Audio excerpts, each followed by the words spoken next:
Primera ponencia de esta segunda jornada del Congreso, bere izenburua da Familia politikek Europan duten eragina, familia ikuspegiaren egokitasuna, se titula El impacto de las políticas familiares en Europa, la pertinencia de un enfoque familiar. Quisiera invitar a Marta Ortega Gaspar, ponente, a que tome su asiento, su posición. Os presento a Marta Ortega, es doctora. La doctora Marta Ortega Gaspar es profesora titular de Sociología en la Universidad de Málaga.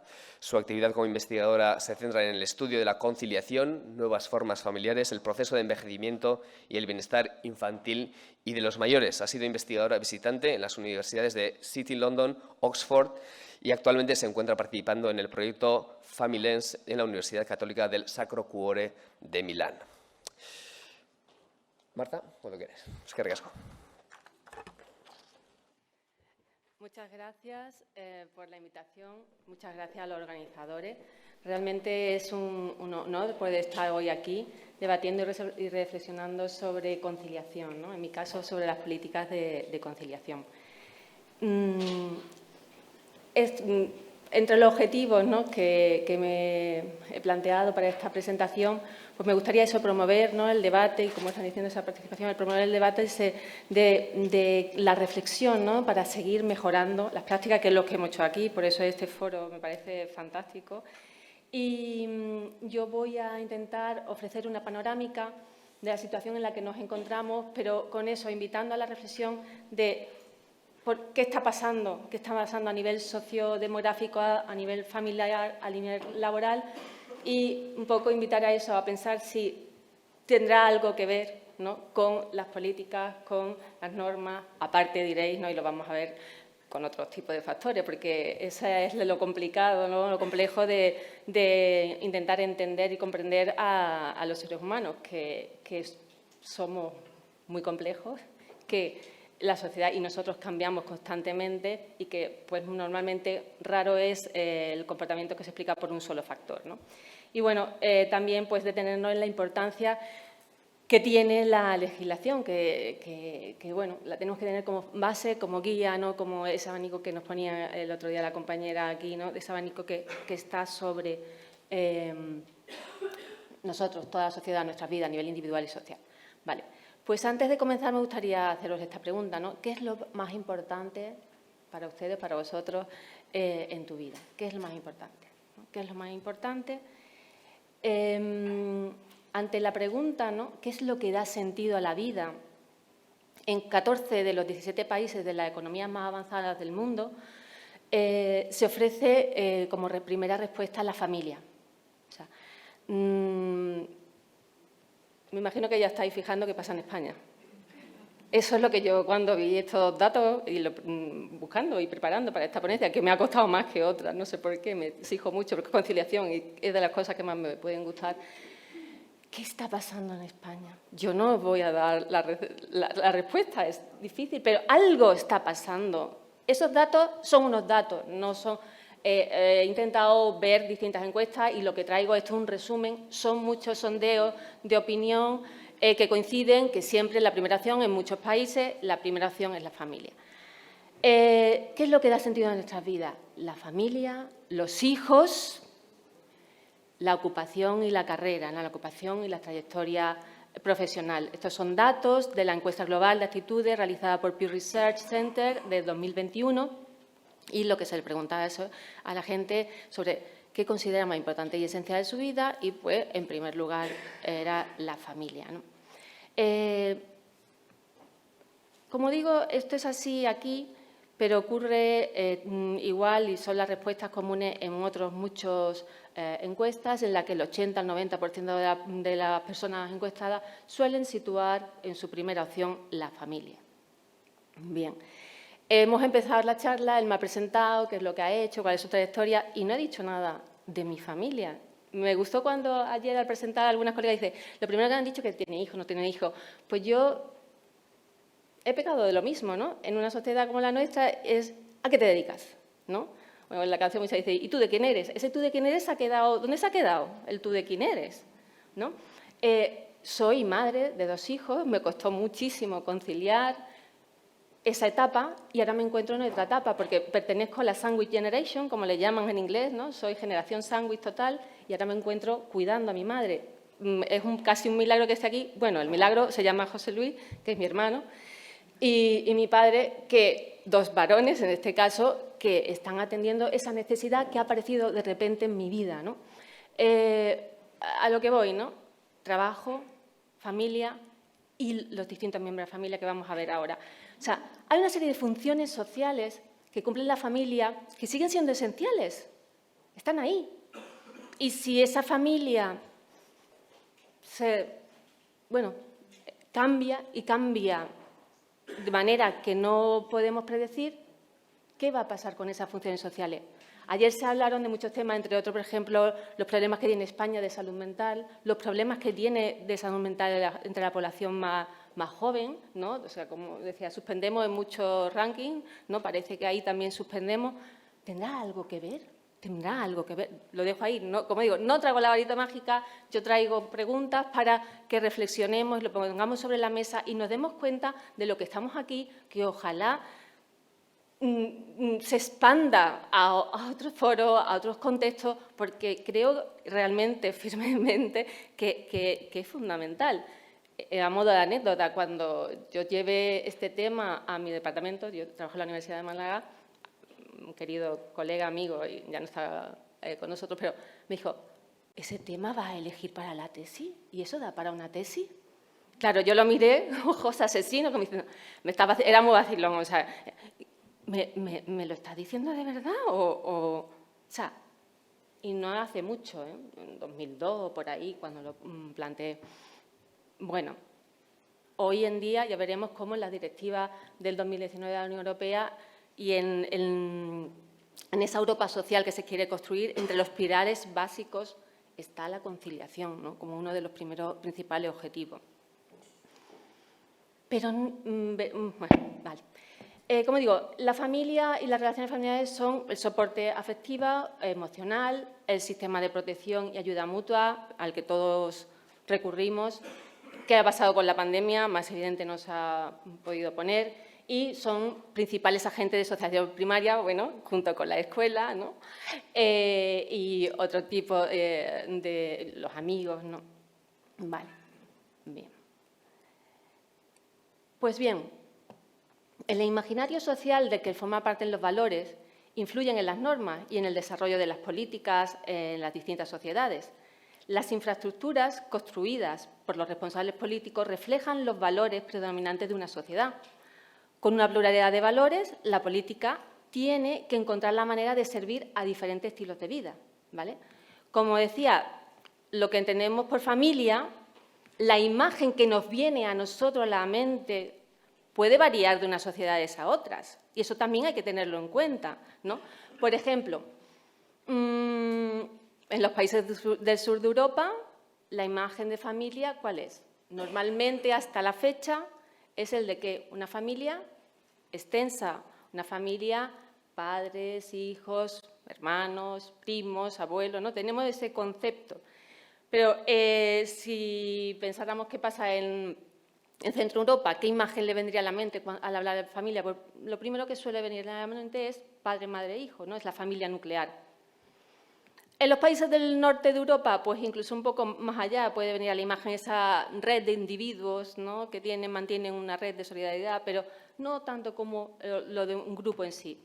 En fin, como lo que quería decir es que los valores orientan las normas, ¿no? De manera que se puede observar que, por ejemplo, en Alemania y en Austria existe una amplia oferta de guarderías para niños a partir de los 3 años. Sin embargo, ofrecer en ese contexto centros para menores de 3 años, pues parece que no es una prioridad, porque, entre otras razones, en esos contextos prefieren que el menor de 3 años quede junto a la madre, ¿vale? Entonces, eso contrasta con lo que ocurre en los países escandinavos.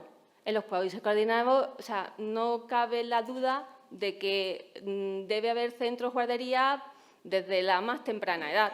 Es más, las madres y los padres en esos contextos pueden incluso sentirse en agravio comparativo y algo perjudicial si los menores no atienden a esa temprana edad a esos centros, ¿vale? O sea, el concepto, la imagen, los valores, la cultura, también las tenemos que tener en cuenta para saber o intentar prever qué posible impacto puede tener una medida.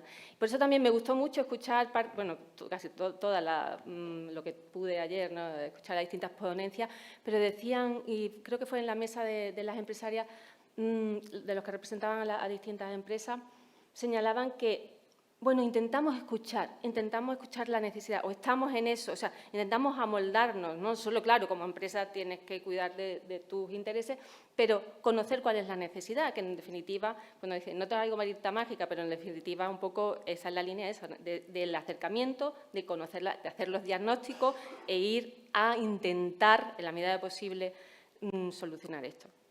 Bien. En este contexto que estaba intentando trasladar y que todos conocemos, ¿no?, estamos en una sociedad de constante cambio. Esos cambios se viven, no solo lo vivimos nosotros los españoles, sino en Europa y a nivel mundial. Y estamos viviendo cambios sin precedentes que afectan, como digo, a la familia, como habéis fijado, ¿no?, gran parte de la reflexión que yo quiero que nos llevemos, o que intento trasladar eso, el papel crucial y central que tiene la familia. Gran parte de esos cambios sociales afectan a la familia, afectan los modos de convivencia, afectan a los ritmos de nuestras vidas, de nuestras dinámicas dentro de la familia y con los miembros de la familia. Afectan a las negociaciones, en la distribución de las tareas, por género, por generaciones, a las decisiones, ¿no?, respecto a la descendencia, si tener, si no tener hijos, cuándo tenerlo, cuántos tener, a la relación de cómo se podrán atender después a esos hijos, a la relación que se va a mantener respecto a nuestros mayores, esos mayores que en un momento se pueden volver dependientes. O sea, hay una serie de aspectos, ¿no?, de nuestra vida familiar que, en parte, no lo vamos a tomar por el lado negativo. O sea, la otra opción es peor, ¿no? Dice, el envejecimiento de la población. Bueno, la otra es que estamos avanzando, es bueno, vivimos más tiempo, la esperanza de vida, ¿no? Pero, ojo, ¿no?, también lo que nos estamos fijando, y esto surge por esa necesidad de que aparezca un nuevo indicador de esperanza de vida con calidad de vida, ¿no?, o indicador de esperanza de vida con ese ratio de dependencia. Son nuevos indicadores que nacen porque tenemos necesidad de medir, y sobre todo por el miedo que nos supone, sobre todo cuando se mira desde ese nivel macro, el peso que eso va a suponer, ¿no? Como digo, además en España tenemos que añadir un escenario que todos conocemos de gran incertidumbre, provocado, entre otras cosas, por un mercado laboral débil, ¿no?, alto coste de la vivienda, que también salió ayer aquí este factor, tasas de natalidad pues excesivamente bajas, como sabéis también suspendemos en este indicador, y el envejecimiento de la población, con lo que eso conlleva en cuanto a un previsible creciente aumento de la dependencia, ¿no? Otro cambio dentro de la familia. Venimos de una sociedad española donde predominaba el modelo de una familia, de un sustentador, ¿no?, el male breadwinner, en terminología anglosajona, si me lo permitís, ¿no?, el varón sustentador. Pues nos encontramos que ahora esta España en la que vivimos es otra, ¿vale? Ahora el predominio es el de las familias con dos sustentadores. Son muchos los factores que podrían explicar este cambio, entre otros, pues las mujeres cada vez estudian más, cada vez se cualifican más, cada vez pues eso, participan más, ¿no?, en el mercado laboral, pero aparte es que es necesario. Es que no podemos salir, ayer lo hablábamos, ¿no?, en la reunión más informal, no podemos salir adelante si los dos, ¿no?, adultos contribuyen a llevar este ritmo, ¿no?, que la sociedad nos impone.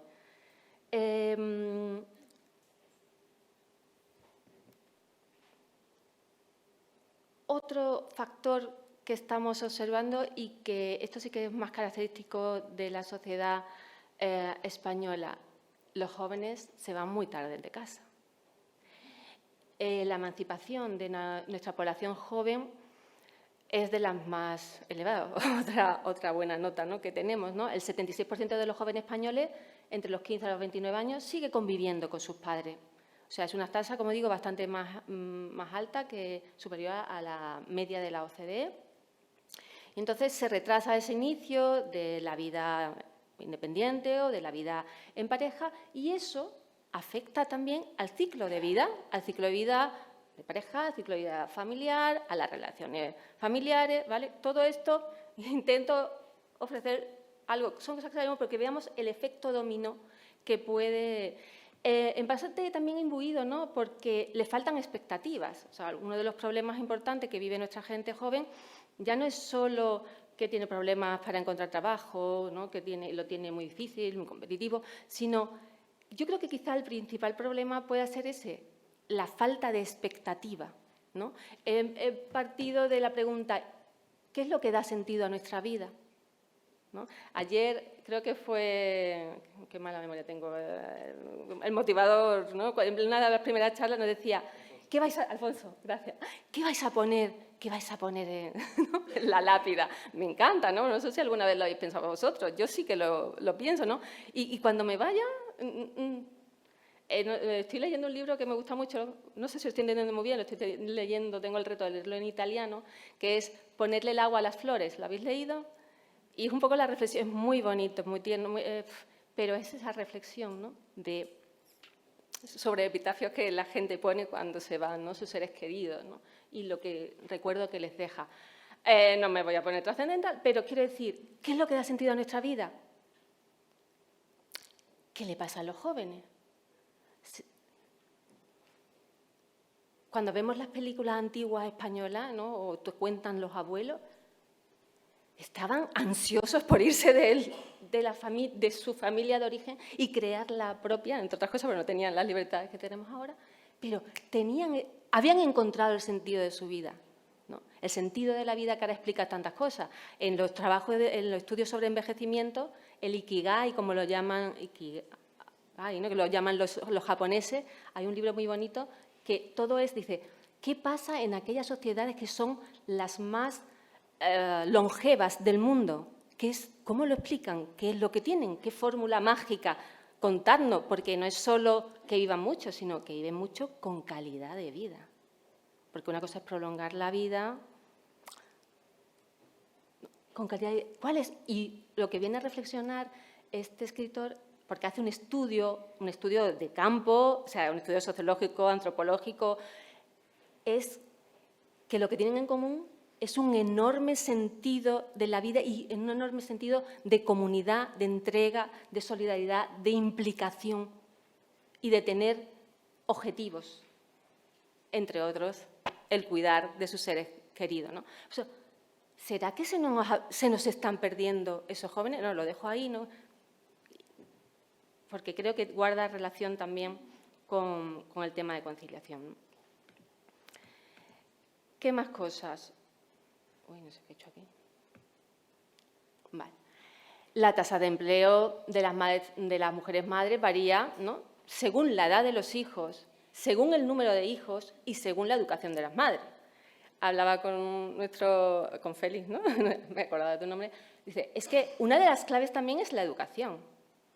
Y en aquellos grupos sociales, en aquellas sociedades, en aquellos países donde hay un alto nivel educativo, también hay más implicación, padre y madre, en los cuidados de las tareas que tienen que ver con los cuidados, no solo las domésticas, como decían ayer, ¿no?, esa distinción es muy importante. Las tasas de empleo siguen perjudicando más a unas que a otras y cuando son madres. Pero fijaos lo que pasa. Sin embargo, a los padres, normalmente a los hombres, cuando son padres, esa etapa coincide con la consolidación de su trayectoria laboral. No salen del mercado laboral, sino se hacen como más fuertes. O sea, también quizás es herencia, ¿no?, de la cultura que hemos aprendido, ¿no? O sea, se vuelve fundamental y no. Y eso es algo que se repite y que es común en casi todos los países de la OCDE. Pero, ¿qué pasa con España? Pues que las diferencias son mayores entre los padres con hijos y las madres con hijos y su situación, su posición en el mercado laboral. Bueno, como os decía, ¿no?, la tasa de desempleo de las madres es mayor que las mujeres que no son madres. O sea, que fijaos que vemos ahí cómo pesa la tenencia de los hijos. Y esto es algo que, aunque no se cuenta tan así, sí que está en ese imaginario colectivo. Porque otra cosa que yo vengo observando entre la gente joven, yo doy clases, la facultad, y les pregunto, cuando hablo con ellos, me acerco y vengo observando un cambio en la respuesta, sobre todo de ellas. Cuando digo, bueno, ¿y qué? ¿Y qué pensáis? ¿Y qué vais a hacer? O salen un tema, ¿no?, relacionado con la familia. Yo tengo clarísimo, yo no voy a tener hijos. A ver, sigue profundizando, hablamos, seguimos. Pero, ¿a qué se debe? ¿Te das cuenta que si sigues hablando, sigues profundizando, no es que no quiera tener hijos, es que ha elegido la opción racional porque, digamos, ha hecho ese análisis de coste-beneficio, que se cree, oye, que es una opción muy plausible. No tener hijos es una opción muy plausible, una opción, un estilo de vida, por supuesto. Eso lo dejamos aparte. Pero el que se vuelva una tendencia como impuesta hace reflexionar sobre el hecho de ¿somos realmente libres? ¿O quiénes son los que no tienen hijos y quiénes son los que tienen hijos? ¿No? Una asignatura dependiente, quiero analizarlo a fondo. ¿Quiénes son los privilegiados? Se va a volver un privilegio. ¿Quiénes son los privilegiados que tienen hijos? ¿Cómo lo hacen? Si no hay ayudas, ¿no?, al margen de eso, ¿no? Bueno, ¿qué pasa? Ya en su momento, ¿no?, cuando me acercaba al estudio de estos temas, pues me hacía esa pregunta. Bueno, hay estrategias cuando tenemos un panorama como el que teníamos en España ya hace unos 10 años. ¿Qué estrategia? ¿Cómo se resuelve? Pues eso, no teniendo hijos, cada vez la proporción es mayor, o tener menos hijos, o tenerlos más tarde, o tenerlos y a ver quién los cuida, ¿vale? El caso es ese, de que se puede, si se analiza esto más a fondo, se pueden ver situaciones en las que se polariza, ¿no?, quiénes son los que los tienen. Y en un grupo de los que los tienen, en qué condiciones y qué problemáticas, si no se atienden las verdaderas necesidades que tenemos de cara, viendo, ¿no?, el panorama en el que, el contexto en el que nos movemos. Porque otra cosa os iba a decir, fijaos, los bajos índices de natalidad, como siempre, España por debajo del resto, 1,1 estamos ya, 1,18 creo que eran los últimos datos que he estado revisando, ¿vale? Y como digo, en España es el peor el peor resultado, ¿no?, hasta el momento. En parte, como estaba diciendo, ¿no?, por los problemas que nos encontramos para conciliar, ¿no?, para tener un proyecto de vida, para tener esa expectativa de que es posible, ¿no? Estamos inmersos en ese contexto de incertidumbre. Bueno, yo os traía para que vierais el contexto. Bueno, en este caso Malta está por encima, pero bueno, en Malta es dato provisional y siempre los datos a veces los sacamos porque no entendemos cosas que pasan. Y la tasa, también otro tema que está pasando, digo, o retrasamos la edad de la tenencia de los hijos. La edad de la tenencia del primer hijo entre las mujeres españolas es de las más elevadas, junto con Italia. Ayer también salía, ¿no?, una de las compañeras de la representante de la empresa, nos ponía un target sobre la distribución por edades de sus empleadas. Y a mí, creo que señaló como una edad, ¿no? En esta edad es cuando se tienen hijos. Bueno, se está retrasando. Y muchas mujeres han retrasado tanto que a los 40 tienen el primer hijo, ¿vale? Que no vamos a tratar aquí, que es otra problemática y que lo estamos viendo ya, ¿no? Cosas que ponemos a veces en riesgo, ¿no? Porque pasa la edad biológica de tenerlo como consecuencia, ¿no?, de todas las exigencias y del contexto en el que estamos viviendo.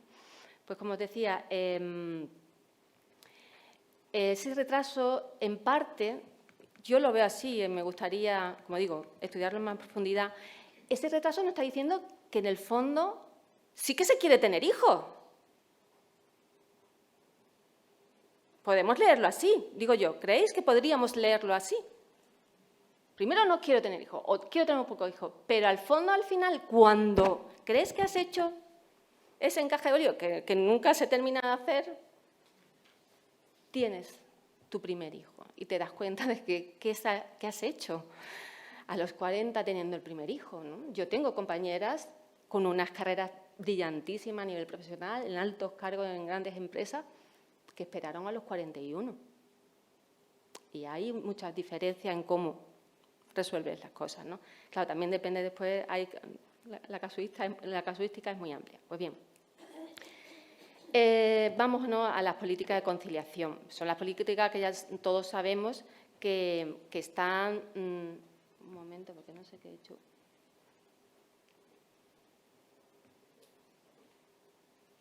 Es que quiero ponerme aquí, no puedo. Que están dirigidas a ofrecer apoyo, ¿no?, para que las personas consigan compaginar la vida profesional, familiar y personal. Y estas políticas se pueden desarrollar de diferentes modos, dando lugar a diferentes modelos de regímenes de bienestar social, que a su vez generan distintos niveles de satisfacción y distintos patrones o estrategias a nivel individual y grupal. Tengo aquí un problema con el cursor porque quiero... y no puedo. No. Es que me quiero llevar... Vale. Esa mirada a la conciliación se puede hacer de muchas perspectivas. No os voy a aburrir con eso, soy muy académica, pero bueno, que sepáis que se puede uno acercar al estudio, como yo lo hice en el primer momento, desde una mirada conflictivista, ¿no? La pregunta es hacia el conflicto que se genera, ¿no? Porque hay un estrés impresionante que se produce porque no se puede compatibilizar. O pues una mirada, ahora la tendencia está muy en las teorías ecológicas o la Person Environment Fit Theory, que un poco es lo que se está tratando aquí, el tener en cuenta a todos los agentes sociales que pueden intervenir, ¿no?, y que pueden participar y que de hecho participan en la generación o el cuidado de la conciliación, o sea, el entorno familiar, el laboral, la comunidad, ¿vale? Y bueno, otra serie de teorías. En cuanto a esta reflexión, ¿no?, que yo quiero dejar aquí clara sobre las políticas, ¿no? Las políticas influyen en nuestras decisiones e influyen en nuestro comportamiento. Los factores normativos, los factores institucionales están presentes en las decisiones personales y tienen una repercusión directa en el funcionamiento de la sociedad. Como señala Kamerman en el año 2000, resulta indiscutible que la existencia de una política social sólida en materia de atención a los cuidados y a las necesidades de los hijos redunda directamente en el fortalecimiento del mercado y en la mejora de la posición de las mujeres. Eso, como digo, son muchos estudios, es un gran estudioso de estos temas y ha comprobado que esa relación existe. Es que tengo un problema con el cursor que no sé cómo solucionarlo, no me permite... Ay, perdón.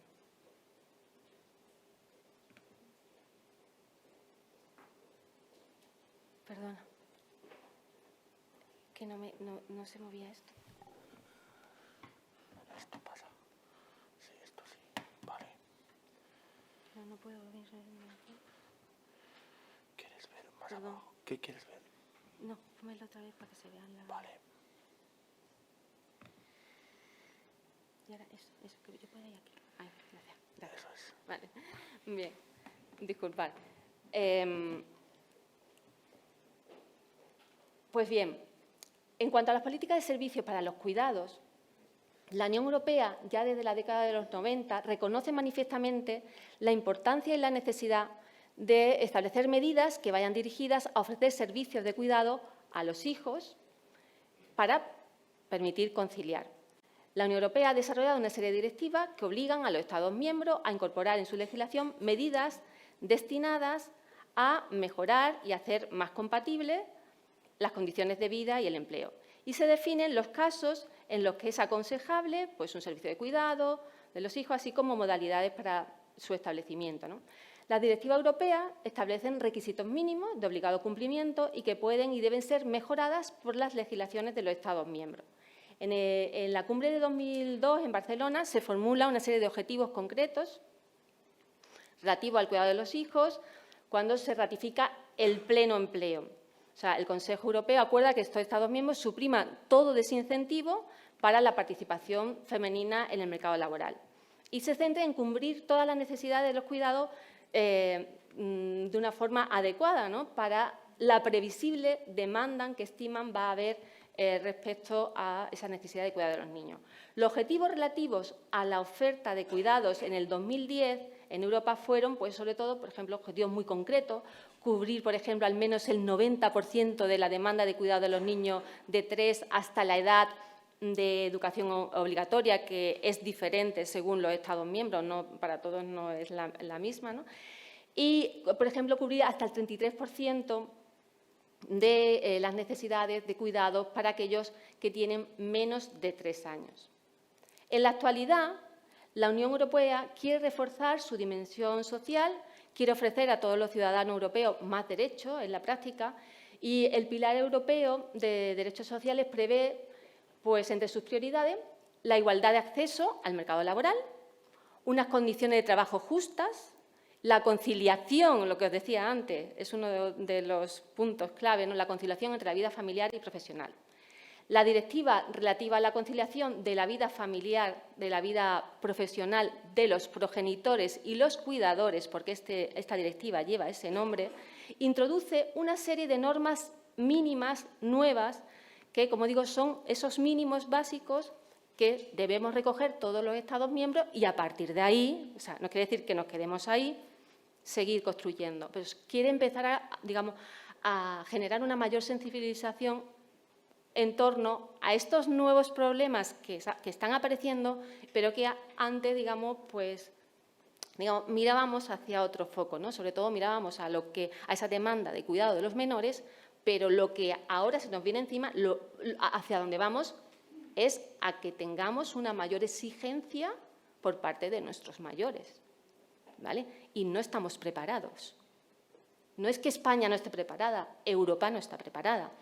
Yo, antes de que yo estudiara, un sociólogo, además malagueño, de Marbella, en los 80, Jurado, creo recordar que era el apellido, publicó un libro que hablaba de España, asilo de Europa. O sea, nosotros para McHenry no estamos preparados, ¿no? Los nuestros más los de los demás, ¿no?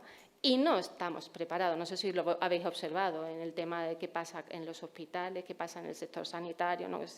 Daría también para mucho. Pues bien, no me voy a ir por las ramas, ¿no? Como os decía, esa directiva relativa a la conciliación de la vida familiar y profesional de los progenitores y los cuidadores introduce esas normas mínimas nuevas. Por ejemplo, en el permiso de paternidad, los padres o segundos progenitores podrán tomar al menos 10 días laborables en torno a la fecha del nacimiento de su hijo, pagados a un nivel igual al fijado actualmente en el ámbito de la Unión Europea para el permiso de maternidad. Y los Estados miembros que tengan un sistema de permiso parental más favorable, como es el caso de España, lógicamente, pues podrán conservar sus disposiciones nacionales vigentes, lógicamente. En cuanto al permiso parental, es un derecho individual de 4 meses, 2 de los cuales son intransferibles de un progenitor a otro y son pagados. Y el nivel de pago, pues bueno, también lo fijarán los Estados miembros. En cuanto al permiso para cuidadores, es un nuevo concepto en el ámbito de la Unión Europea para los trabajadores que se ocupan del cuidado de familiares necesitados de cuidado o aquellos que necesitan en un momento ayuda, ¿no?, por asuntos médicos graves, ¿no? Se dan 5 días laborables al año. Este puede variar, lógicamente, de un estado a otro, porque ellos podrán decidir, ¿no?, el caso concreto de si van a imponer una serie de condiciones para el ejercicio, para que puedan ejercitar ese derecho, ¿no?, la persona. Hay fórmulas de trabajo flexible, o sea, también habrá una ampliación de ese derecho a solicitar fórmulas de trabajo flexible, ya para que todos nos volvamos locas, pero para cuidadores que trabajan. Además, de que exista este derecho para todos los progenitores. Junto a todo esto hay una serie de medidas no legislativas que lo que quieren es intentar pues, garantizar la protección, ¿no?, contra la discriminación al despido cuando, por ejemplo, se ha tomado la baja o en situaciones de embarazo y vuelta a reincorporarse al empleo, etcétera.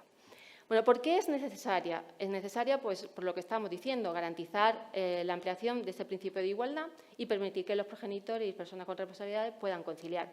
Se ha estimado, en la Unión Europea se han hecho unas estimaciones, dicen que esa disparidad en el empleo actual, lo que existe ahora entre hombres y mujeres en la Unión Europea, produce anualmente pérdidas económicas por valor de 370.000 millones de euros.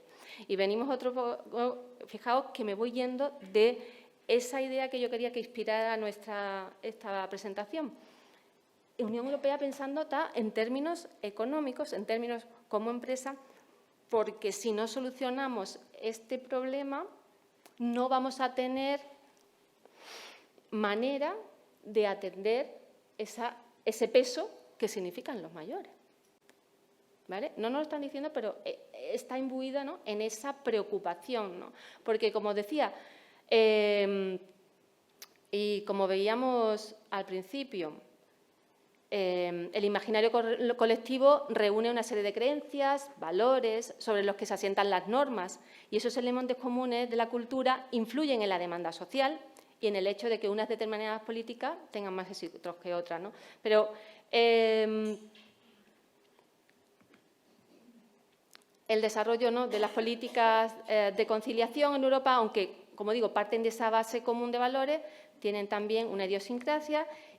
Ha existido una gran heterogeneidad, pero la nueva directiva de 20 de junio del 2019, relativa a la conciliación, tiene en cuenta por primera vez la necesidad de establecer unas medidas que contribuyan a la convergencia, ¿vale? O sea, y en esa conciencia común está la necesidad de restablecer el nivel de reemplazo generacional, que algunos países ya se pusieron las pilas y revirtieron la tendencia, por ejemplo, el caso de Francia.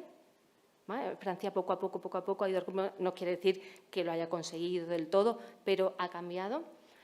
Y quiere enfocarse a generar esa conciencia del pleno empleo y, en definitiva, porque, digamos, lo que hay en el fondo es una preocupación por el envejecimiento de la población. Pues, como decía, se puede observar diversidad de efectos de las políticas de conciliación.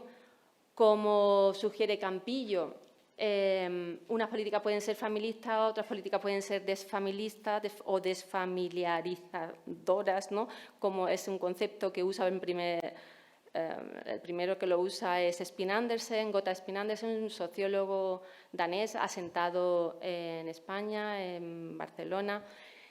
Nos introduce este concepto para referirse al grado en que la política social reduce la dependencia individual de la familia. O sea, cabe hacerse esa pregunta sobre la que hay muchas investigaciones sobre el crowding in o crowding out, es que si damos más ayuda, eso hará que nos retiremos nosotros en esa ayuda. Bueno, hay un corolario de mucha casuística y muchos estudios, pues el que me viene a la mente, por ejemplo, el de Martina Brandt y otros, que dice que han observado que en cuanto a las ayudas para los mayores, ¿no?, y las pensiones, que no, mientras más retribución y mejor estén cubiertas sus necesidades, siguen ayudando a los hijos con sus necesidades o sus cargas familiares, pero lo hacen de una manera, digamos, vamos a llamarla más relajada. Ella utiliza el término de que es menos intensiva esa carga, porque, por ejemplo, en sociedades como la nuestra, que decimos resolvemos a veces, ¿no?, cuando cierran el colegio, un día de fiesta, un día o que tú tienes una especial carga de trabajo y recurres a los abuelos.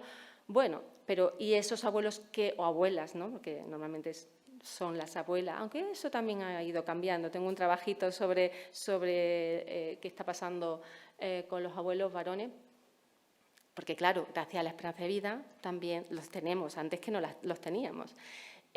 Ya también ellos se están implicando y está cambiando esta panorámica. Como digo, lo que se ve es que cambia la intensidad, lo cual puede beneficiar, porque va a evitar ese síndrome del burnout, ¿no?, de la abuela quemada o el abuelo quemado por la sobrecarga que les viene. Pues bien, Como te decía, el entorno social, los factores institucionales, las políticas sociales y de empleo influyen, ¿no?, en las decisiones de los individuos, por ejemplo, en decisiones tales como si tener o no tener hijos, ¿no?, decisiones relativas a la reproducción. Eso es lo que observan, entre otros, McDonald y Spin-Andersen. Concretamente, Spin-Andersen señala que existe una relación entre las tasas de fertilidad de los países europeos y sus políticas familiares. Allí donde las políticas familiares son más generosas, ha observado que se tienen más hijos, ¿vale? Como digo, no solo son esos factores, pero se ve que hay una relación, como ya después de él abrió la línea, hay muchos trabajos sobre eso. En cuanto a los servicios de cuidado a los menores, como digo, sigue habiendo mucha heterogeneidad. Eso es lo complejo, ¿no?, lo complicado de intentar hacer una comparativa de qué está pasando en Europa. Aunque yo he intentado, bueno, humildemente, no he hecho gran cosa, pero me encontré como diciendo, uy, soy torpe, me está costando la vida, ¿esto cómo puede ser? Pero es que las unidades de medidas no coinciden o no se ha recogido el dato de la misma manera. O sea, que ahí también tenemos mucho que hacer, ¿no?, como ciudadanos europeos, como investigadores, y pedir que se midan, que nos den datos de qué significa ese permiso en cuanto a los tiempos y en cuanto a los servicios, por ejemplo, de centros de atención a los menores. ¿Y cuántas horas abren? ¿Y cuántas son las horas que pueden atender? ¿Y es más accesible o no? ¿Se adecua a las necesidades de las mujeres? Porque ese es otro gran problema, ¿no?, sin resolver. Sí, hay centros, pero a lo mejor ese centro no te ofrece el servicio que realmente tú necesitas por tu horario y tu jornada, ¿no? Como digo, los servicios de cuidado de menores, en algunos es un derecho social totalmente subsidiado, en otros se trata de un subsidio público limitado y el mercado se resuelve a través del mercado con altos costes. Por lo tanto, ahí se generan otra problemática social de que aparecen las desigualdades sociales, porque unos pueden acceder, otros no, y los que no pueden acceder, entonces, ¿qué hacen? Como Esperanza Tobío, una socióloga española, señaló en su momento, pues con la doble jornada, ¿no? Ya lo había estudiado Hochschild en Estados Unidos. ¿Qué es eso de la doble jornada? Pues eso, la mujer, normalmente es que es la mujer, trabajando fuera y dentro, sobrecargada, porque, bueno, va asumiendo esas tareas, ¿no?, que si no lo hace ella, no lo hacen otros. Nos podemos encontrar, como digo, en ese panorama de heterogeneidad, de que aunque a lo mejor se podrían ofrecer esos servicios, pues la opinión pública, ¿no?, ese corolario, ese imaginario, pues entiende que no, que los menores tienen que estar cerca de la madre hasta una determinada edad y que, bueno, pues que me ayuden de otra manera. Por ahí, en esos contextos, pues pueden ser más beneficiosos los permisos parentales, ¿no?, o servicios a domicilio, o sea, para contribuir, o la flexibilidad, ¿no? Y, en general, pues observa que los empleados públicos suelen tener una mejor provisión de este tipo de servicios. En España se observa que la oferta de servicios de atención a la primera infancia está prácticamente cubierta al 100%. Bien, una cosa que parece que sí, que nos hemos acercado a un objetivo que se buscaba, pero, ojo, no os creáis que todos van a ser buenas caras. Seguimos suspendiendo, ¿no?, teniendo mucho que hacer entre las edades más cortas, ¿no?, de 0 a 2 años, que si lo pensáis, la que haya pasado la experiencia, pues muy demanding, ¿no? Los países donde la oferta de servicios supera el 60%, pues son los Países Bajos, Luxemburgo, Francia, Bélgica, Dinamarca, que, oh casualidad, es donde las tasas de natalidad son más elevadas, ¿vale? Como digo, algunas cosas sí que hay estudios que han confirmado estadísticamente las relaciones, otras son estudios más descriptivos que nos están dando idea de que puede ser significativamente estadístico, no siempre, ¿no? En cuanto a los efectos de las políticas de servicios de cuidado de menores, pues la oferta de servicios de cuidado de menores, o dicho de otro modo, como estamos diciendo, de atención y educación a la primera infancia, provoca efectos diversos que están relacionados con los objetivos políticos que inspiran esas medidas y tienen efectos directos en la conciliación.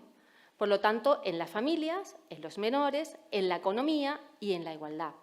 El acceso a la atención y a la educación infantil ofrece a los padres con niños pequeños la oportunidad de seguir trabajando, lo que a su vez reduce el riesgo de la pobreza. Es especialmente importante para las oportunidades de las mujeres, ¿no?, que en el mercado laboral y los objetivos de la igualdad, ya que son principalmente las madres, hasta ahora, y no los padres, quienes ajustan las pautas de empleo ante las responsabilidades, ¿no?, de cuidado.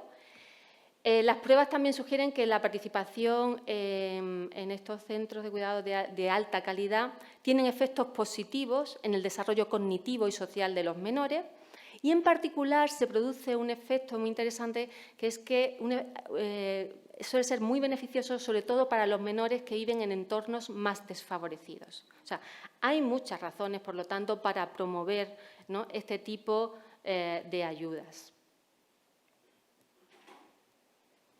En cuanto a los permisos parentales, ¿no?, es difícil, como os decía, realizar una comparación debido a las diferencias institucionales y la falta de datos unificados sobre el número de personas con permiso, la duración, el carácter, si es remunerado, si no es remunerado, del titular que tiene ese derecho, ¿no? Pues eso lo señalamos Pinelli, entre otros autores. Dos son los rasgos comunes en los que respecta al disfrute efectivo del permiso. Las mujeres son las principales protagonistas del uso de esos permisos y las bajas parentales son protagonistas de esos permisos, y la retribución, ¿no?, del periodo de la baja también correlaciona positivamente con la extensión de esa baja. O sea, es importante no solo ofrecerlo, sino hablar de cuánto, ¿no?, cuál va a ser la remuneración. A pesar de la diversidad de comportamientos respecto al disfrute de los permisos y su relación con la igualdad de oportunidades según el sexo, se observa en Europa una serie de rasgos generalizables, ¿no?, como estábamos diciendo. Las mujeres son las protagonistas, como os decía, y la retribución, pues, influye. En cuanto a los factores que determinan el disfrute de los permisos parentales, son muchos los factores que pueden determinar el disfrute de estos permisos. Entre otros, cabe destacar una especial incidencia de estos 5, ¿no? El nivel de retribución, que hemos dicho, asignado a ese periodo de permiso, la cultura de la sociedad en la que se vive, la flexibilidad, el sector del mercado al que se pertenezca, que ayer también hablamos de ese tema, y el nivel educativo de los padres. El nivel educativo de los padres resulta ser un factor que explica bastante. En cuanto al nivel de retribución asignado, pues eso determina muchas veces el miembro de la pareja que va a tomar la baja, ¿no? La tendencia observada es que las personas que cuentan con la remuneración más elevada tienden a seguir en el mercado laboral. Este hecho ayuda, en parte, claro, a explicar las diferencias sexuales muchas veces, porque normalmente las mujeres suelen aportar un salario menor y, bueno, les dejan en casa, ¿no? La cultura también se observa en Europa, que en muchos países el rol del cuidador de menores recae en las mujeres, ¿no?, independientemente a veces incluso de los ingresos, y entre otras razones porque a veces la cultura está penalizando más a las carreras profesionales si en el caso de que lo tomen los hombres. O también se suma a veces el tema de las actitudes, ¿no?, que aparecen actitudes negativas hacia el hecho de que sea el varón el que tome esos permisos. Todavía ese corolario lo encontramos, porque Europa es muy diversa, ¿vale? Que a veces siempre miramos hacia unos, pero se nos olvida mirar hacia el resto, ¿no? Que hay algunos que nos acompañan, ¿no?, en nuestro pesar. En algunos países como Bélgica, Noruega, Holanda, Bulgaria, Italia o Islandia se comprueba que hay una gran flexibilidad en el disfrute de los permisos y parece que eso es una buena fórmula. Y también influye, como estamos diciendo, el sector. Ayer se habló también de ello y el claro ejemplo, y lo hiciste muy bien, trayendo distintos sectores, ¿no?, empresas que representaban esos distintos sectores, porque claro, influye enormemente el sector. Y volvemos a ir, pues, hablando de sectores, pues ¿qué ocurre? Observamos que la mayoría de los hombres que trabajan en el sector público pues suelen disfrutar más permisos que los que no están en ese sector. Como digo, pues hay algunos beneficios. En cuanto a los permisos y sus efectos, ¿no? Pues bien, todos estos derechos, digamos, están diseñados para ser utilizados durante los primeros meses, ¿no?, de la vida del hijo, y pueden ayudar a los padres a alcanzar sus objetivos laborales, sus objetivos familiares. pero también, como decimos, están pensados de un principio ¿para qué? Para proteger la salud de las madres, para proteger ese vínculo primero que nace, ¿no? Cuando tenemos al recién nacido. Este permiso retribuido ayuda a mantener a las madres, ¿no? Con su trabajo remunerado, a mantener el puesto de trabajo y ofrece a los padres la oportunidad de pasar más tiempo con los menores. En términos relativos, en España, al comparar con los países de la OCDE, los permisos de maternidad retribuidos son cortos y los de paternidad largos. Como digo, en términos relativos. Vamos a ver lo que pasa. En la mayoría de los países de la OCDE, los permisos de maternidad, de paternidad y de parentalidad remunerados se han convertido, pues, digamos, en una característica, en una de las principales características de esos paquetes nacionales de apoyo a la familia, ¿vale? Está aquí, digamos, el grueso, se han dado cuenta que son de los que más beneficios producen y, bueno, como digo, es como una carta de presentación. Si nos fijamos en la figura marcada en negro, en la media de la OCDE y en España, en términos relativos, como os decía, en España, cuando se compara con el resto de los países de la OCDE, los permisos de maternidad retribuidos son cortos. Los de paternidad largos, como digo, en comparación.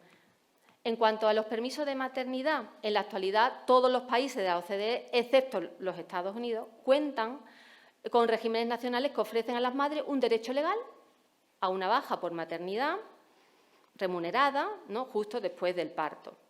Normalmente entre 15 o 20 semanas, ¿no? Nosotros estamos ahí en las 16. Vale.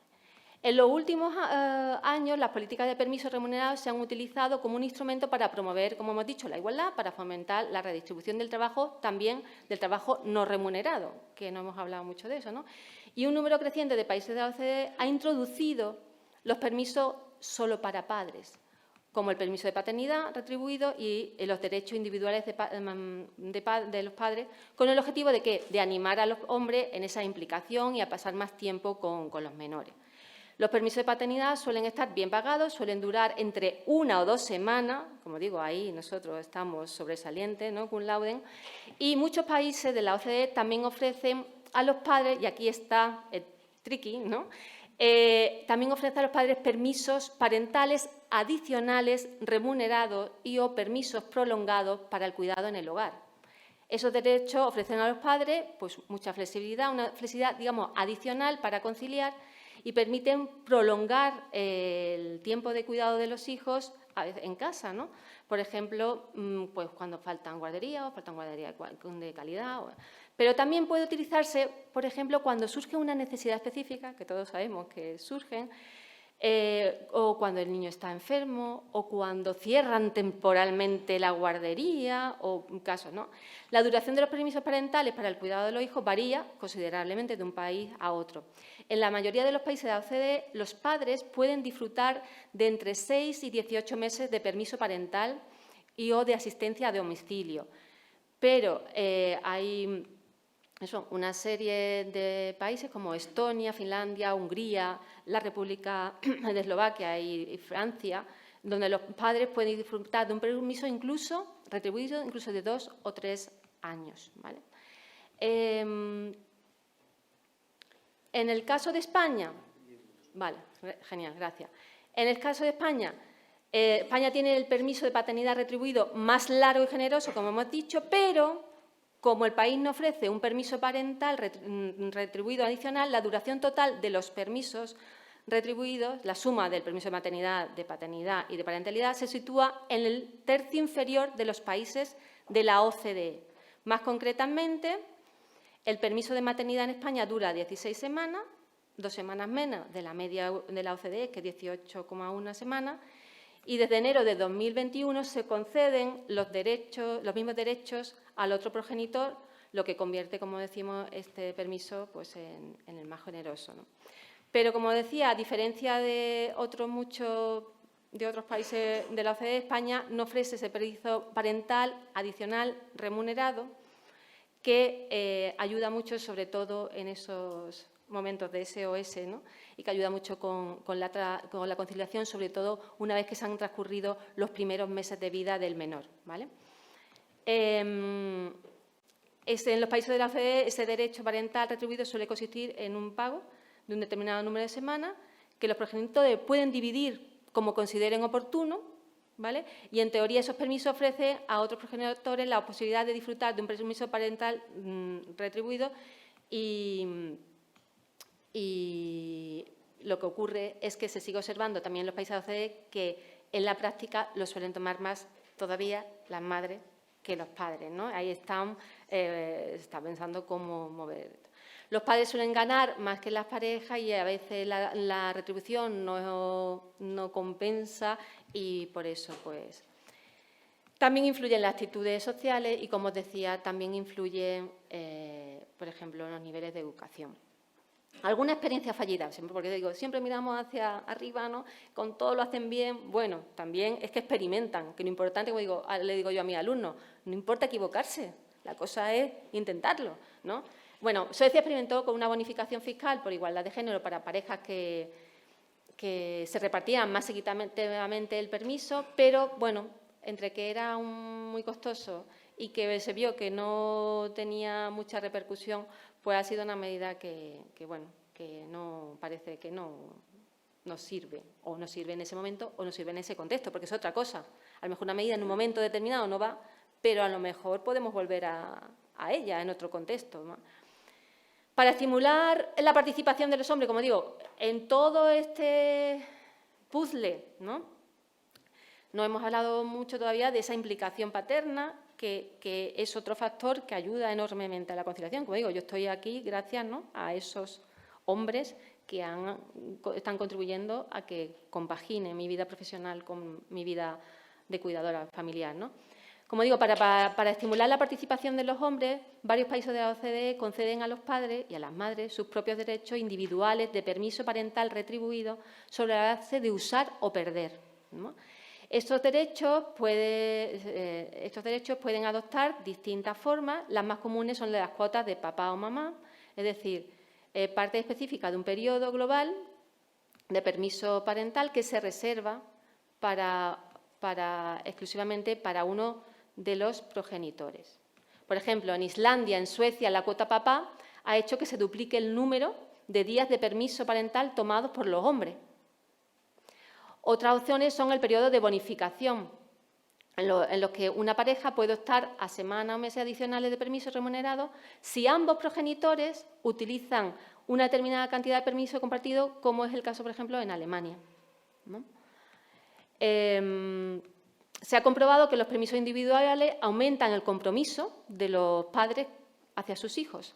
Por ejemplo, los padres en Quebec aumentaron por término medio el tiempo que pasaban con él y la manera que pasaban y la implicación que tenían con sus menores. O sea, que además de tener repercusiones positivas en las relaciones entre los padres y sus hijos, ¿no?, entre los progenitores, se fomenta una mayor responsabilidad de cuidados y eso puede beneficiar, ¿no?, a la promoción de las mujeres en su lugar de trabajo, mejorar la igualdad, ¿no?, empieza todo el puzzle y la experiencia de diferentes países también sugiere que asegurarse de que los padres tengan que tomar al menos parte de su permiso de forma no simultánea con la madre es importante para que puedan asumir el mismo nivel de responsabilidad. Como digo, depende de los contextos. En unos contextos parece que quieren que lo tomen conjuntamente, en otros contextos se está comprobando lo contrario, que es mejor que lo tomen por separado porque de esa manera uno sabe a lo que se enfrenta solo, ¿no? Y sabe desarrollar las habilidades, las capacidades, los recursos de repente no se activan y valoras, ¿no?, lo que supone, porque lo aprecias, porque lo experimentas en tus carnes, ¿no? Y dices, nada como lo que uno experimenta en sus carnes, para que la lección quede bien aprendida, ¿no? Entonces, los efectos positivos sobre la participación posterior, que también son más duraderos cuando los padres, dice Gerardo Meil, cuando se acogen a ese permiso más que cuando se encuentran con ese permiso y están en el desempleo, ¿no? O sea, cuando también hay una actitud de ese voluntario, yo quiero acogerme a este permiso y quiero y deseo y estoy expectante de vivir esa experiencia, pues parece que tiene más repercusión. En cuanto a la flexibilidad, los permisos flexibles, ¿no?, que parece también que la tónica va ahora por aquí, la tendencia, ¿no?, de la flexibilidad. Para los padres que no puedan o no quieran dejar de trabajar por completo, los permisos flexibles o a tiempo parcial pues parece ser que son una opción, así se ha visto en los distintos informes que ya elaboraron, por ejemplo, la OCDE desde 2015. Estas disposiciones pueden reducir el impacto financiero de tomar un permiso y permitir a los empleados pues, combinar trabajo y combinar familia. O sea, los empleadores también quizás van a beneficiarse, van a estar más contentos porque no tendrían a lo mejor esa necesidad de contratar a un trabajador sustituto porque, bueno, se arreglan. En Alemania, por ejemplo, los padres pueden trabajar a tiempo parcial durante el permiso parental, siempre que no superen una media de 30 horas semanales al mes. Sin embargo, los resultados reales del permiso parental flexible pues, no siempre son tan positivos como los previstos. Por ejemplo, en Noruega se hizo un estudio sobre esos padres que estaban acogidos a ese permiso a tiempo parcial y, bueno, reveló que mostraban alto índice de estrés, que se sentían muy presionados, porque, claro, veían que llegaban en email o le estaban llamando en un momento que no podían coger, todos hemos en algún momento a lo mejor experimentado esto y bueno, esa frustración pues parece que no les parecía muy adecuada, ¿no? En varios países el uso del permiso parental a tiempo parcial entre los hombres sigue siendo bajo, incluso entre los hombres que trabajan a tiempo parcial antes de tener hijos, parece que esa opción no se está tomando, cosa que también sorprende, ¿no? El permiso parental flexible también puede incluir la posibilidad de que los padres se queden en casa cuando el hijo mayor está enfermo y en España, como os decía, pues existen permisos retribuidos para los padres de niños gravemente enfermos, pero no tenemos el otro permiso parental del que hablábamos. Y, por ejemplo, en Portugal, pues Portugal permite 30 días de permiso para cuidar a los menores enfermos, a los menores de 12 años y en Suecia 120 para ese cuidado de menores cuando están enfermos y si están gravemente enfermos es posible que sea incluso de más días, ¿no? Y bueno, ahí os dejo una serie de propuestas que ha establecido la OCDE en el 2023. En el fondo, digamos, se detecta que es necesario seguir trabajando o, digamos, mejorando medidas que ya existen, ¿no? Por ejemplo, en lo que atendía al tema de los centros de atención a la primera infancia, pues se está viendo, pues a lo mejor la necesidad de ofrecer programas extraescolares, ¿no? Ayer te preguntaba yo, bueno, ¿y cuando salen las jornadas más cortas? Y entonces, que se está viendo que eso es una necesidad que está ahí y a ver cómo se puede trabajar, ¿no? O mejorar las condiciones y los lugares de los family friendly. Ayer tuvimos, ¿no?, en la mesa redonda, en una de las empresas decía, tenemos este córner, ¿no?, de la lactancia. Son pequeñas medidas que habla eso, ¿no?, de ese family friendly, empresas familiares, amigables familiarmente, ¿no? No sé la traducción mejor, que dedican no solo ese tiempo, sino ese espacio, ¿por qué no? Se ha visto también en otros sitios que el ofrecer servicios de cuidado en el lugar de trabajo es una de las medidas que a lo mejor no es tan cara y favorece enormemente y como digo, genera el contento generalizado de padres y madres, ¿no? El llevar a tu hijo, ¿no? Por ejemplo, en la administración pública a veces lo tenemos más fácil. Por ejemplo, nosotros en la Universidad de Málaga tenemos esa guardería. Entonces, tú te vas a tu trabajo con tu niño en el coche, dejas a tu hijo, ya has llegado a tiempo, ellos están al lado, cualquier cosa. O sea, en definitiva, y ya termino, y lo siento porque sabía que era too much, me ha costado mucho porque es mucha información, es muy, como digo, esa heterogeneidad, he querido trasladarla. Me hubiera encantado ser como, ¿cómo era? Alejandro, ¿no? Alfonso,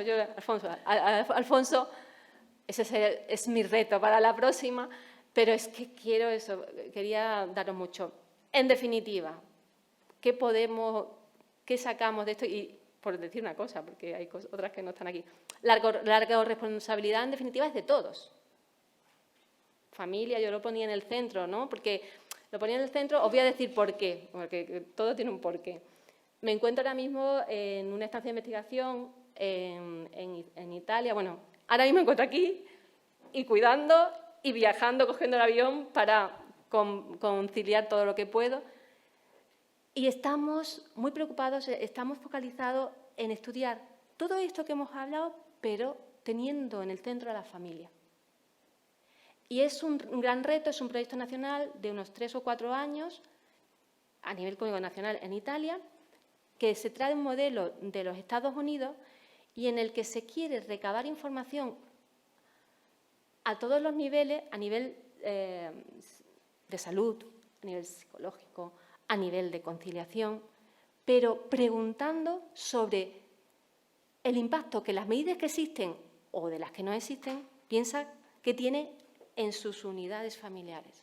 O sea, queremos detectar realmente cuáles son las necesidades de familia, como hacéis vosotros en los diagnósticos, pero ir un poco más allá y medir el impacto que las medidas que existen están teniendo realmente. O sea, llegan las ayudas o tienen los permisos y eso realmente está ayudando a esa familia, a ese tipo de familia y según los tipos de familia. Bueno, un poco muy resumidamente, ¿no? Pues yo ponía a la familia en el centro.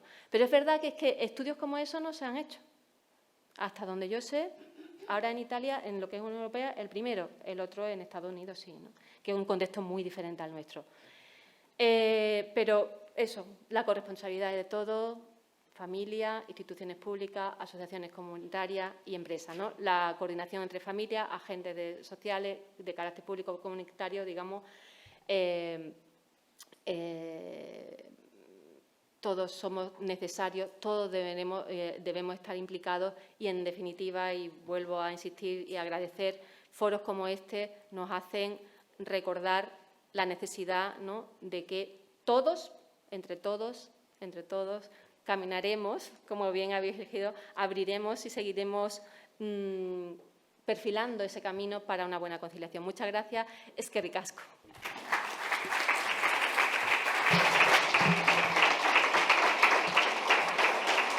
Eskerrik asko zuri, Marta. Gracias a ti, Marta. Un turno de preguntas, 5 o 10 minutos. A ver, seguro que hay muchas preguntas en la sala, así que os animo a que las formuléis, porque si no arranco yo y es peor y tardamos más.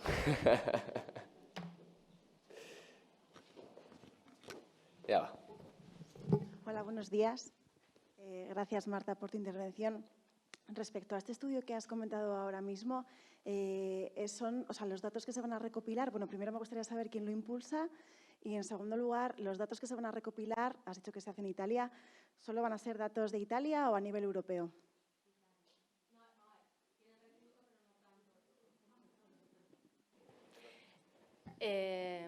Sí. ¿Quién lo impulsa? Es la Universidad del Sacro Cuore de Milán. Y dentro de ella es el Centro de Estudio e Investigación para la Familia. Es un equipo de trabajo de más de 40 profesionales interdisciplinar de todos los ámbitos. Lleva muchos años, o sea, el foco es la familia, entre distintas perspectivas, y ahora se han unido muchos de ellos para intentar medir el impacto de las políticas familiares, cada uno se han hecho equipos de trabajo. Por ejemplo, yo, que quería verlo todo, como siempre, quería abarcarlo todo, inabarcable, me he quedado con el equipo que va a tratar el tema de la conciliación y estamos en el paso, pues eso, de pensar, o sea, estamos todavía pensando cómo definir, cómo diseñar, por ejemplo, el Delphi, ¿no? Usamos un Delphi en el que queremos preguntar a lo que se supone expertos, estamos también definiendo qué vamos a entender como expertos, queremos tener representantes, como es el tema de conciliación de las empresas, de qué tipos de empresas, cómo vamos a elegir esas empresas, qué criterios, ¿no? Y dentro de las empresas, ¿a quiénes queremos ir? No solo quedarnos, no en los cuadros directivos, sino ir a todos. Y, como digo, con la mirada en ver pues qué se está haciendo y cómo influye, qué impacto tiene en la familia a nivel real, porque yo he traído muchos datos que son muy generales, son el abanico, ¿no? Como mi colega ayer traía, ¿no? Ese abanico, ¿no? Como digo yo digo la umbrella, ¿no? El paraguas en el que todos tenemos que estar, son unos mínimos básicos, esos mínimos básicos están ahí, no porque sí, que es lo que intentaba yo deciros desde el principio, están ahí porque preocupan todos los otros datos que estamos aquí y, en definitiva, porque se sabe todavía de la distinta implicación de hombres y mujeres, ¿no? Se sabe de los costes, se sabe no hemos hablado otro tema, ¿no? que deriva de esto y acá me preocupa mucho, que es la pobreza infantil y los problemas de desigualdades, ¿no? En definitiva, ya no sé lo que estaba diciendo, pero que son medidas muy generales y que este trabajo viene a lo contrario, decir, bueno, vale, eso no lo sabemos ya, vamos a ver realmente si no está costando esto, si esto está sirviendo, cuáles quitamos, con cuáles seguimos, cuáles agilizamos más, ¿no? Esa es la idea. A ver si somos capaces, porque se quiere su tiempo.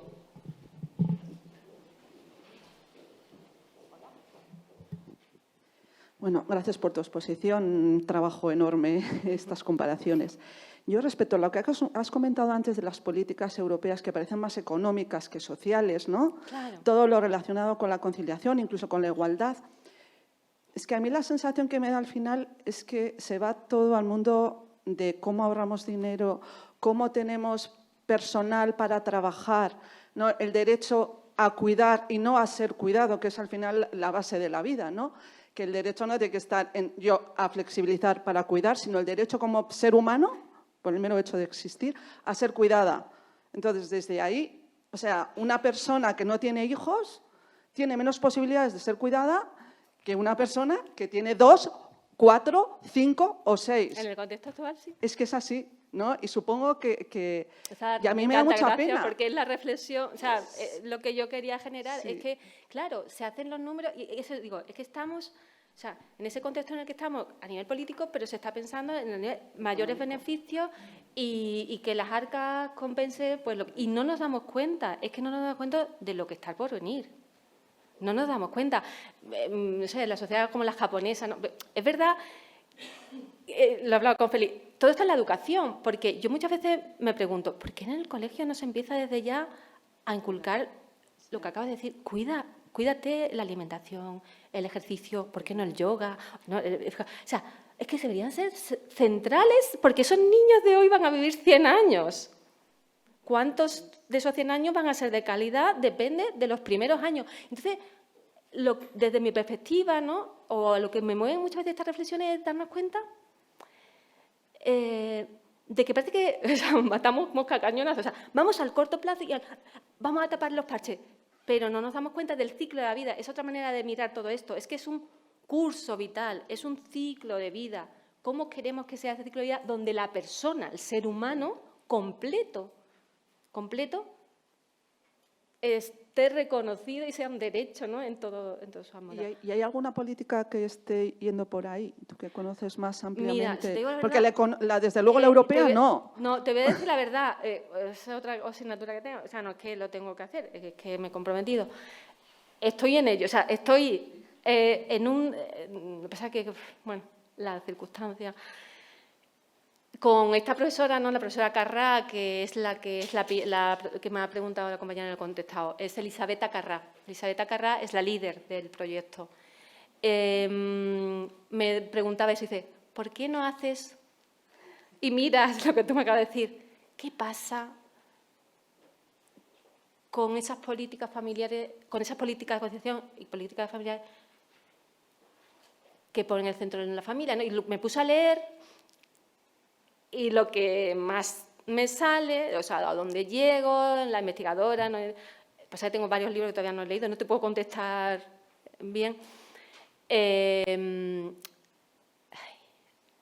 estado en un discurso muy de género, muy de igualdad, como digo, en parte promovido, ¿no? Eso. Pero fijaos, lo que hay detrás realmente no es trabajar todos iguales, necesitamos los brazos de todos, las mentes de todas, porque tenemos que ser más productivos, habrá más beneficio para todos y eso será muy bueno para todos. La mirada que queremos es esa, ¿no? La persona, la familia, ¿no? ¿Y qué pasa? Claro, ¿qué va a pasar en la sociedad? Que es hacia donde vamos, en la que estemos solos. Si no estamos preparados, envejecemos solos, nos morimos solos, enfermamos solos. Es que estamos ahí, ¿eh? Pero no... Claro, ¿qué pasa? Es verdad, por eso decía, ponemos la familia en el centro. Claro que ponemos la familia en el centro. Y empecé por ahí. ¿Cuáles son las funciones sociales primordiales y que la sociedad tiene que cuidar de la familia?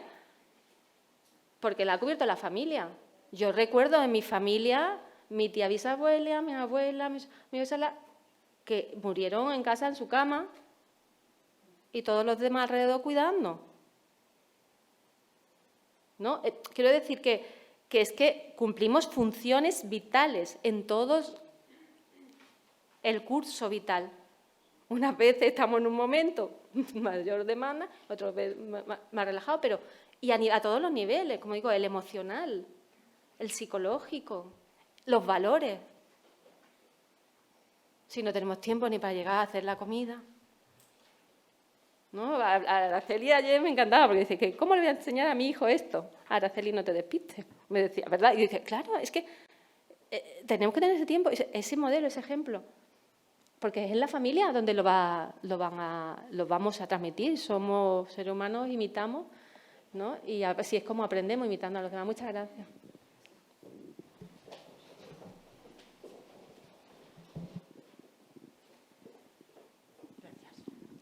Bueno, gracias. Gracias. Muy bien presentado todo, muy actualizado, muy al día, pero Venga, así eso es lo que sea. pero seguimos hablando de familias, papás, Sí, niños, papá, mamá, Sí, sí, sí. cuando tenemos una diversidad familiar Totalmente de acuerdo. que ya hemos perdido la cuenta. ¿Eh? Dos Tenía- mamás, dos papás, monomarentales, monoparentales, etcétera. ¿Cómo contemplamos la familia, por ejemplo, monomarental, que tendrá su permiso como madre, Sí, de pero hecho que está pueda contemplado. sumar el permiso Está si contemplado. existiera padre, ¿no? Está contemplada en esta nueva directiva. Fíjate Porque- que Porque los segundos es que nos está cambiando el concepto progenitores- de sí, familia, sí, sí, ¿no? Totalmente Ya, de acuerdo. ya, totalmente yo de ya me acuerdo. encuentro en las clases de mis nietos, pues niños que tienen dos mamás, que han tenido que cambiar incluso a la hora de escribir los mensajes para que no haya susceptibilidades, ¿no? No vamos a hablar de papás, No, no, porque no. si no, entonces resulta que los que no hay papá a lo mejor se lo toman a mal. Es que hemos tenido Es que así, sí, sí, cambiar sí, sí, sí. muchos conceptos en este sentido en cuanto a la familia, ¿no? Sí, sí, sí, sí, totalmente de acuerdo. Se contemplan que en aquellos Estados miembros, bueno, algunos de los permisos, ¿no?, de los cuidados, que esté reconocido que dos individuos del mismo sexo sean pareja y que puedan tener hijos, está contemplado reconocer los mismos derechos. O sea, ya eso está así y todos los demás tendremos que seguir, por supuesto. O sea, es otra de los pilares, ¿no?, la inclusión, y no olvidarnos de que no se olviden de ningún otro. Sí, sí, sí. No, lo tenía, pero no lo he dicho. Cierto, cierto. Gracias. Badago beste galderarik, hay más preguntas. Bai. A ver, como en dos datos que has dicho ahí, y era todo el rato una pregunta, ¿no? En un momento has hablado de parentalidad o de otros tipos de permisos. Y los datos son, si en Francia hay una tasa de reemplazo del 1,78 y aquí tenemos del 1,1, y en Euskadi había una encuesta de vivienda que decía que 1/3 de las viviendas estaban ocupadas por una unidad familiar, que era una persona sola, porque cada vez mis padres tenían... Mi madre tuvo 7 hermanos, mi padre fueron 3, nosotros hemos sido 2. Pero muchas veces no hay siguiente generación y los de al lado no tienen tampoco siguiente generación. ¿Cómo se está contemplando en Europa los cuidados hacia los lados? A la familia extensa, que ya no es tan extensa y que desde luego no es extensa para abajo. ¿Te refieres Los cuidados a familiares, a que no familiares sean directos directos ascendientes al ni padre, madre, descendientes? los hermanos entre sí?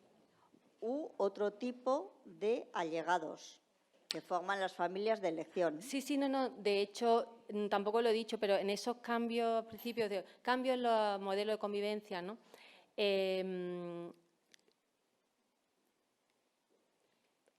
Cuidamos, o sea, es el concepto de la red familiar.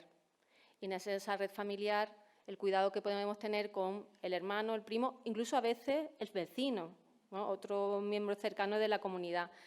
Yo creo que la tendencia va por ahí. No te puedo decir ahora mucho, pero la tendencia va por ahí en el sentido ese de cuidar ese sentimiento comunitario, cuidar